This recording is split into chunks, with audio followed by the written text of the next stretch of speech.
Tu es prête à partir en voyage? Je te partage les 9 trucs dont je ne me passe jamais à faire sur ta checklist avant de partir en voyage. Bonjour, je m'appelle Léa, je suis justement en préparation voyage. Je pars à l'aventure seule pour un petit 9 jours au Nicaragua et j'étais à faire moi-même cette préparation-là parce qu'avec mes 15 années d'expérience voyage que j'ai en solo, en couple et en famille, dont un voyage autour du monde d'1 an et un 9 mois en camping-car, en road trip à faire le tour du Mexique. Bref, j'ai beaucoup d'expérience derrière la cravate au niveau du voyage. Puis là, je me disais, pourquoi pas faire un comme blitz de mes trucs de ce que je fais là rapidement avant de partir en voyage, mais qui est comme indispensable si tu veux t'assurer d'avoir l'esprit tranquille.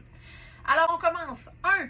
La vie étant ce qu'elle est, l'argent américain est un indispensable à avoir avec soi dans ses poches. Là, je vous dirais quelques centaines de dollars, histoire de se débrouiller en argent comptant quand tu arrives dans un pays. Fait que moi, dès aujourd'hui, là, je vais aller me chercher de l'argent que je vais traîner avec moi tout au long du voyage, qui va me servir dans les au cas où extrêmes. Là. Fait qu'on parle vraiment si la carte de crédit ne fonctionne pas, si je trouve pas de guichet à l'aéroport en arrivant. En deuxième, je me télécharge toujours des cartes de la région du pays où je m'en vais. Donc là, au Nicaragua, où moi je m'en vais dans quelques jours.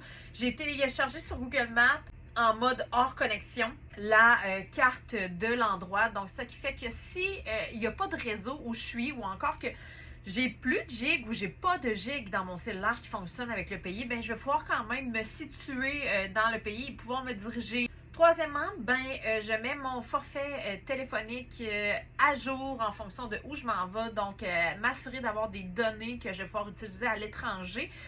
En quatrième position, je me familiarise avec l'argent local. À savoir aussi là, combien j'ai pour 1$ canadien, combien j'ai pour 5$ canadiens, en fait que familiariser ton cerveau à faire le calcul. Et aussi, je regarde le coût de la vie. Donc, combien vaut une pinte de lait, combien vaut un pain. Ça va me donner une idée de départ que si j'ai à négocier.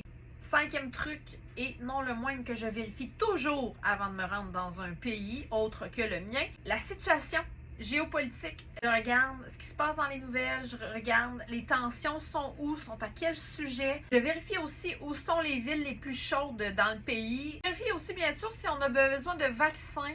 Un des plus importants, puis même qui devrait être fait avant de booker son billet d'avion, toujours regarder son passeport, à savoir quand est-ce qu'il prend fin. On a une date d'expiration sur un passeport et tous les pays du monde pratiquement demandent à ce que le passeport soit au moins valide 6 mois après la date de retour de voyage. Le huitième et aussi non le moindre, on y